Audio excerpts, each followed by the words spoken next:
ante campaña electoral. Agregó que respetan normativa. A su vez se mostró en desacuerdo que presionen al Jurado Nacional de Elecciones contra la lideresa de Fuerza Popular.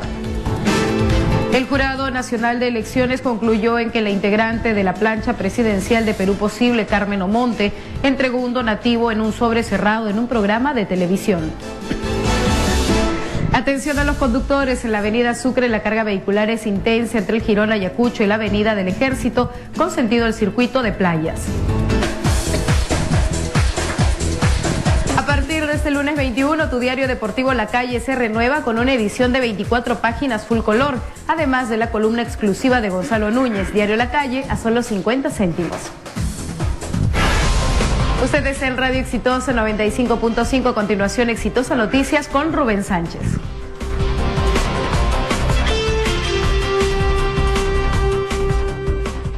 Radio Exitosa, en Lima 95.5.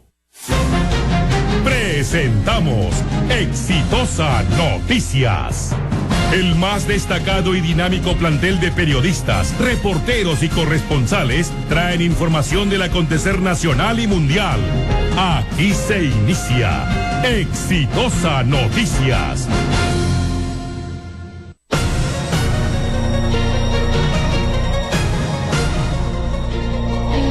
Señoras y señores, tengan todos ustedes muy buenos días. Ya está en circulación el diario Exitosa. Y la noticia esperada por muchos era que el proyecto de ley AFP entre en debate y se apruebe finalmente, pero lamentablemente ha sido boicoteado este proyecto por aquellos que en un primer momento lo aprobaron. Palacio presiona y frustra segunda votación de norma para liberar el 95.5% de los fondos AFP. Boicotean la AFP. Es lo que señala esta mañana el diario Exitosa. Bien, esto es una noticia inesperada, por cierto, por miles y miles de personas que están a punto de jubilarse. Muchos de ellos han esperado la aprobación de esta ley, pero lamentablemente pues ha habido grandes intereses. Hay un lobby, eso es más grande que la Catedral de Arequipa, y esto es lo que prevalece lamentablemente. Pensamos que por un momento los lobistas se iban a tranquilizar en este ambiente electoral, pero continúan y con fuerza. Bien, y ahora cuando son las 9:10 nos vamos hasta Washington. Ahí está Francisco Damrer, ministro de Vivienda del Perú. ¿Qué tal? ¿Cómo está, don Francisco, señor ministro? Good morning. Buenos días. How are you? ¿Qué tal? ¿Cómo está usted en la tierra de los Estados Unidos, el país imperial? Tengo entendido que usted va a exponer sobre un proyecto muy importante de vivienda que se ha aplicado en el Perú. ¿Qué nos dice? Y Don todos Francisco. los radioescuchas de Radio Exitosa. Sí. A ver, dentro de las cosas que estamos haciendo aquí con varios ministros y especialistas de Latinoamérica y los del Banco Mundial, es revisar las estrategias y las políticas de vivienda, pero en particular se están reconociendo las mejores prácticas y un proyecto que hemos realizado en el Cusco, en la localidad de Yanamayo, muy cerca de Ollantaytambo, ha sido reconocida como una de las mejores prácticas globales en temas de vivienda. Así es. El proyecto consistió, y lo voy a tratar de explicar sencillo en pocos segundos, viviendas muy dispersas en áreas rurales en esta comunidad alpaquera de Yanamayo. Les logramos convencer para que se juntaran en una especie de villa, pequeña urbanización, más de 100 familias, a las cuales les aplicamos un bono de techo propio. Pero lo particular fue que donde construimos la villa, ellos están en capacidad de dar servicios turísticos, hemos revalorado su identidad cultural, hacen de guías, hacen de promotores, ayudan a visitar las ruinas, y por lo tanto el ingreso de estas personas permite que logren hacer un pago por la mejora de su vivienda, y obviamente hoy están mucho mejor que antes. Les hemos complementado los ingresos, y este proyecto, que obviamente no se puede aplicar en todos los sitios del Perú porque necesitas un sitio donde puedas generar sistemas de articulación productiva, ¿no? Pero productiva, turístico, de servicios. Pero ha sido reconocida como una de las mejores prácticas, porque no es suficiente con desarrollar una urbanización o desarrollar un núcleo urbano si es que no le dices a la gente de qué va a vivir, ¿verdad? Claro. Entonces ese es el proyecto ha sido reconocido. Estamos aquí además con la directora ejecutiva de COFOPRI, con el gerente general del Fondo Mi Vivienda, y en un ciclo de varias conferencias, mesas de trabajo, y de los ministros que he visto en estos días está la ministra de Paraguay, está el ministro de Colombia, está el director de vivienda de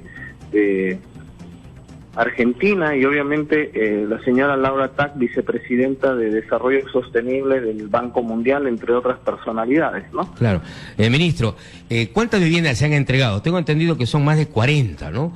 Y en esta comunidad de Yanamayo, allá muy cerca de Ollantaytambo, y les permite no solamente elevar su nivel de vida, sino también tener una vivienda que cuente con cocina, comedor, dormitorio, baño completo, inodoro, lavadero, ducha, instalaciones eléctricas, instalaciones de agua y desagüe, piso de cemento, muros de placas de concreto y puertas y ventanas de madera.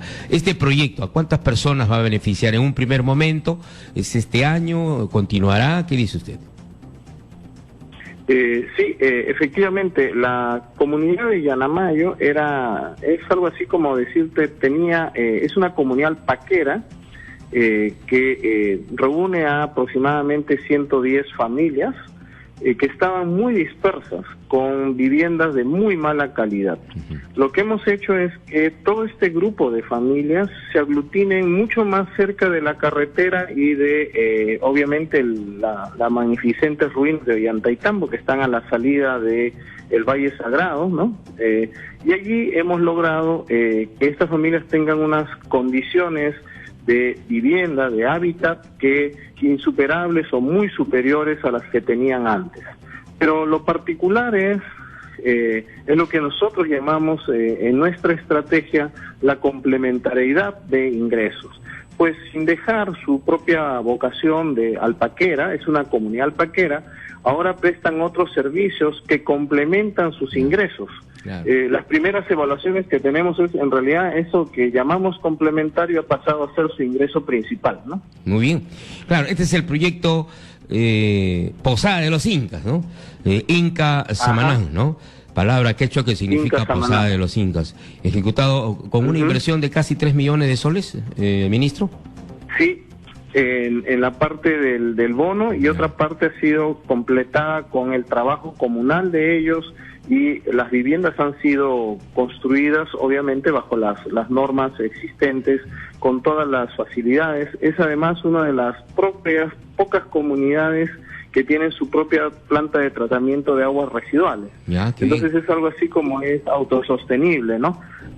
Se ha visto todos los temas de agua, dotación de agua, desagüe, pisos, confort térmico, porque eso es bien importante y en las épocas que hace frío, y obviamente como te señalaba, las condiciones de vida de esta gente. Sí, creo que eso sería recoger el testimonio de ellos mismos. Claro. Están mucho mejor que antes. Ministro, ¿el Estado qué le da? ¿Un bono familiar habitacional? Eso es lo que le entrega. Les otorga ¿no? Y con eso es muy cercano al costo de la vivienda, ¿no? Ya, claro, o sea, les da un dinero o les da el bono es un título, y en función de eso el Estado construye las viviendas, y luego le quedaría un saldo, y ese saldo lo pagan con trabajo comunal, es lo que usted me está diciendo. Eso, y parte de la construcción misma ha sido aporte de mano comunal de parte de ellos. Otras comunidades seguramente van a pedir, van a solicitar, van a exigir al ver que se ha producido este milagro, porque en esa zona desatendida, olvidada por miles de años, es decir, realmente la situación se torna una bendición de Dios. ¿Qué dice usted? Y por supuesto, lo que... buena voluntad y recursos es lo que claro. Creo que tenemos, y lo que hay que es instalar el modelo, certificarlo para que esto sea una práctica habitual.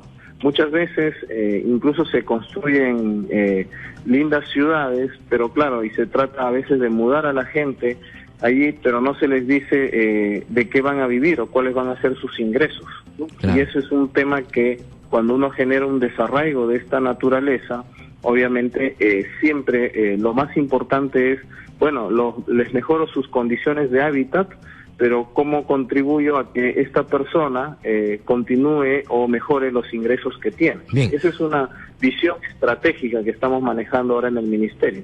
La mejor forma de luchar contra la pobreza es generándole un ingreso para esta persona para que sea sostenible en el largo plazo. Perfecto.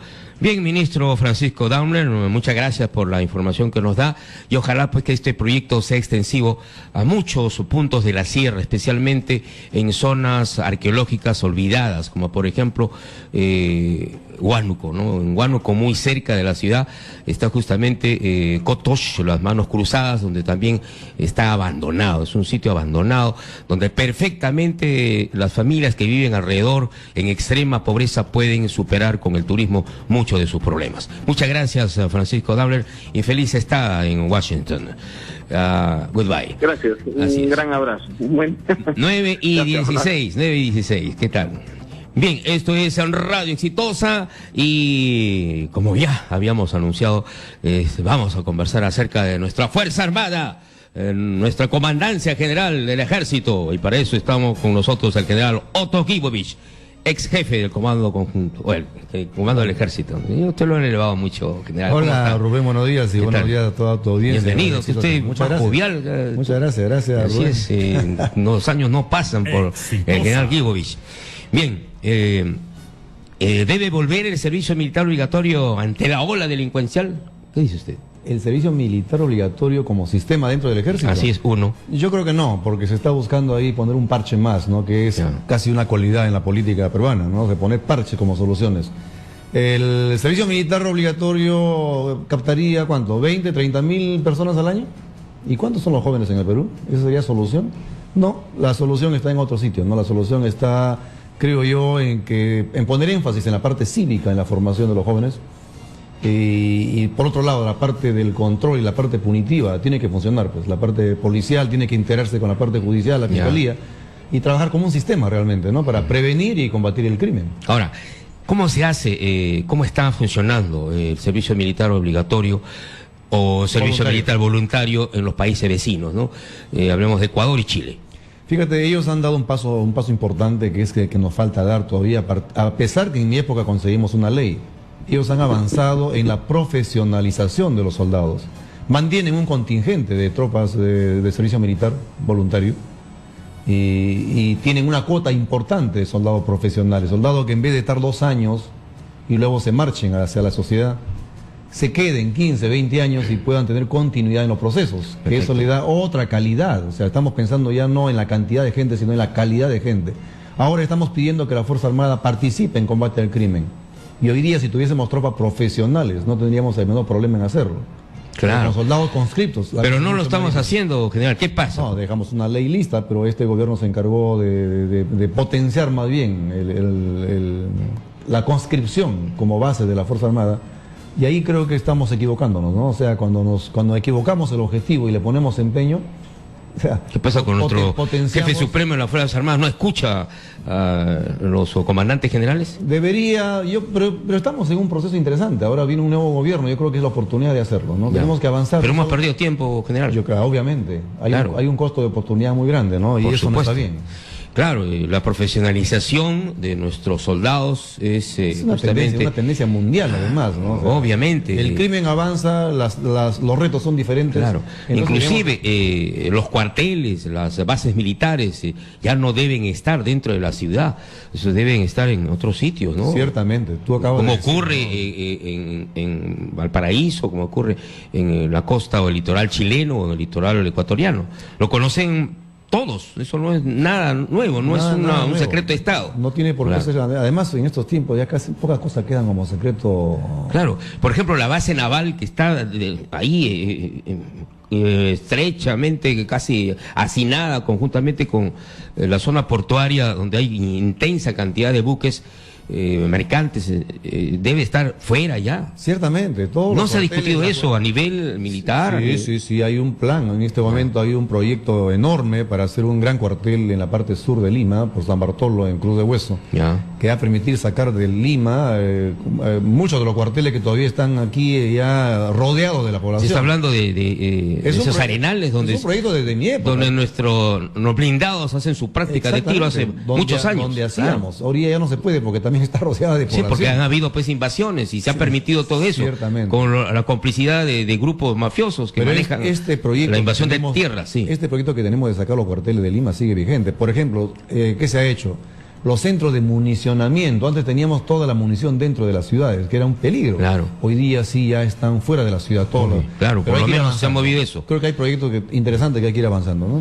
Bien, y en el ámbito político siempre nuestra Fuerza Armada ha sido recatada, ¿no? Pero a lo largo de la historia militar del Perú, siempre la Fuerza Armada ha tenido participación activa, ¿no? Y muchos de ellos han sido presidentes de la República o presidentes dictadores, ¿no? Indudablemente los tiempos han cambiado, pero ahora también existen siempre los rumores, ¿no? De golpe de Estado. Por ejemplo, hoy en día he escuchado que hay una tendencia a blindar el entorno militar del presidente de la República. ¿Qué hay de cierto sobre eso? Fíjate, Rubén, es muy malo cuando la parte política tiene injerencia en los procesos internos de la Fuerza Armada o Sí. del Ejército en particular. Pero es peor aún que la Fuerza Armada o el Ejército tenga injerencia en la parte política. Eso hay que descartarlo de plano. Tú lo has dicho. De acuerdo a la través Constitución de del la Estado, historia, el Ejército no puede participar en la vida política del país. Los estados se construyen en base a instituciones que tienen roles específicos y cada institución tiene roles que cumplir. Entonces, cuando alguien que tiene roles constitucionalmente claros pretende participar en los roles de otras instituciones, estamos mal.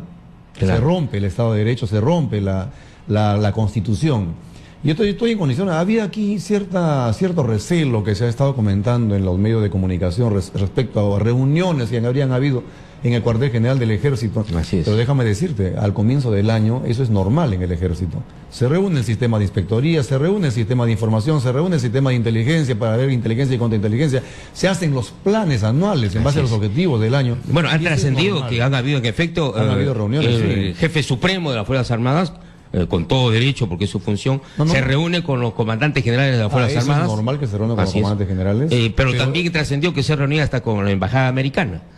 Eso ha trascendido, pero no sabemos hasta qué punto sea cierto. Posiblemente él como jefe supremo de la Fuerza Armada, más que eso, como presidente de la República, tiene la potestad de reunirse con quien desee, con Claro. quien tenga planificado hacerlo. Perfecto. Pero lo que sí hay que dejar en claro es, y creo que debemos hacer votos porque desde la parte política respetemos a las instituciones armadas y las instituciones armadas demostremos de que no estamos para hacer política, sino para cumplir nuestros roles constitucionales con profesionalismo y hacerlo bien. En el caso de los ascensos, por ejemplo, parece que ha habido ahí una mano de la presidencia de la República. ¿Qué es lo que ha pasado?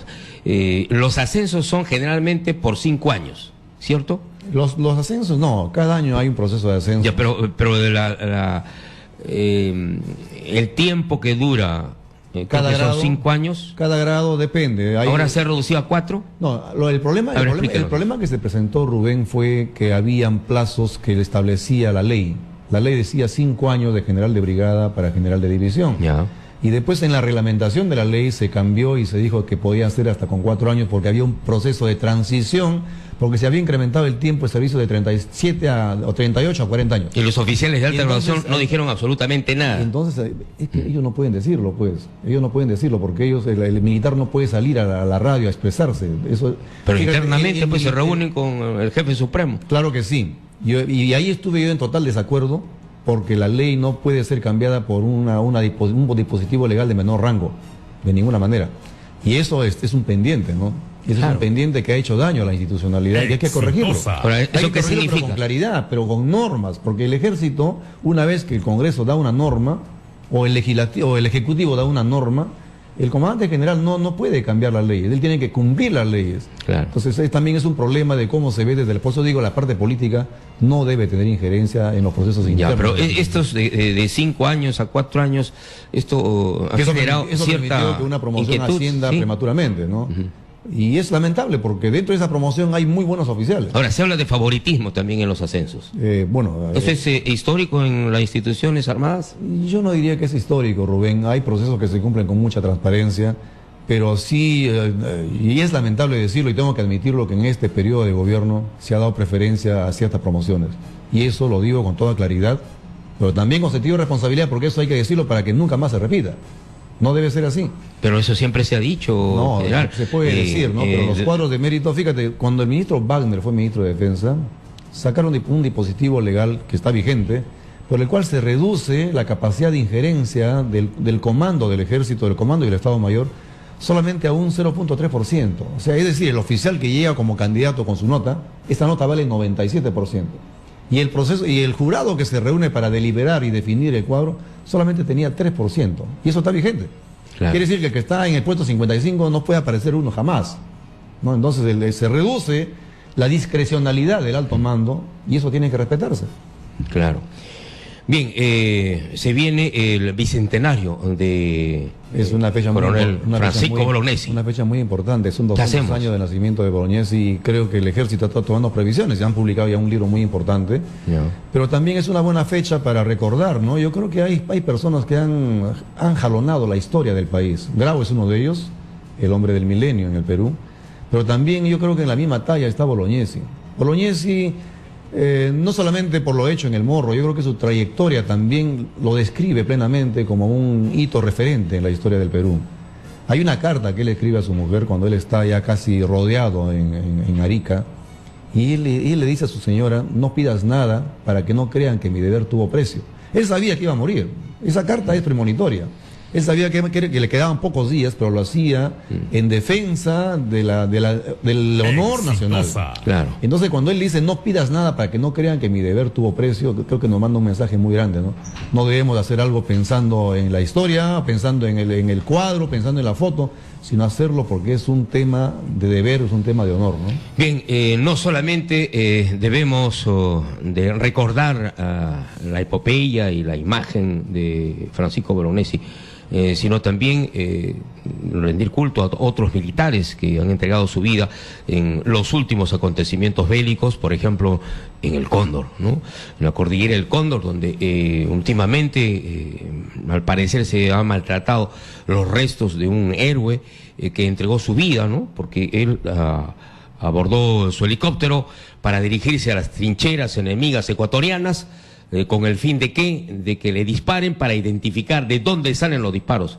Esa es una actividad, es una acción de honor que debe ser recordada por todos los peruanos. Ciertamente, ahí honestamente, Rubén, has puesto tú el dedo en la llaga. Ahí tenemos tareas pendientes. Tenemos tareas pendientes desde el rescate de los restos de algunas de las personas que fallecieron en los combates ahí en Cueva de los Tallos y alrededores, cerca de Tihuinza, que no los hemos rescatado todavía, y en rendir el tributo que merecen aquellos que tienen la categoría de héroes nacionales. Yo creo que es una tarea pendiente que imagino las próximas generaciones tienen que hacerlo. Claro. No es un tema de tiempo, es un tema de responsabilidad con la historia, hay que hacerlo, ¿no? Visualizamos algunos congresistas que están esperando y el número 4, don Víctor García Belaúnde, y el doctor Bedoya, que está por allá con el número 4 también, número 4. De la Alianza Popular.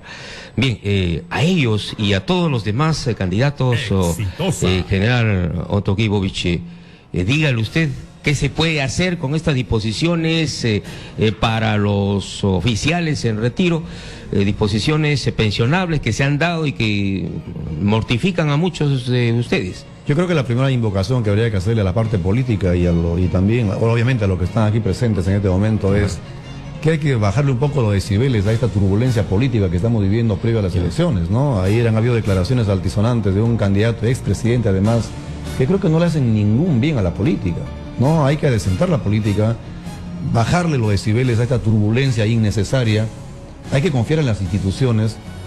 Y obviamente, desde una perspectiva de militar en situación de retiro, durante estos 5 años, lamentablemente, la palabra empeñada del presidente cuando fue candidato de respetar los derechos de los pensionistas de la Fuerza Armada no ha sido cumplida.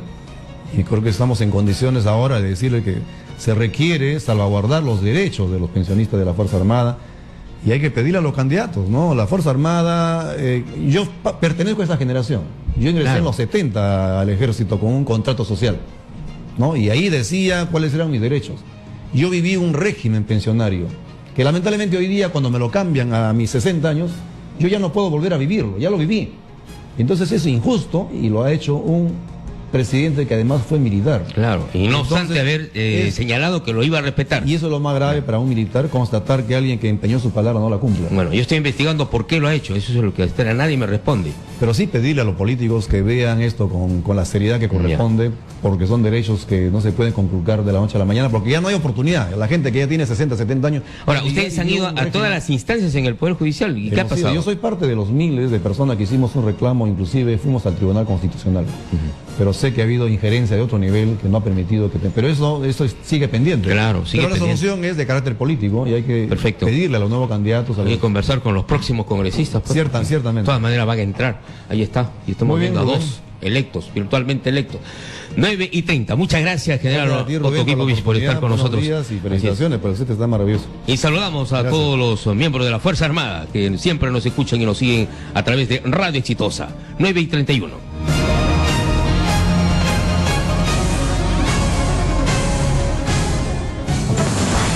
Ya volvemos con Exitosa Noticias. Única respuesta.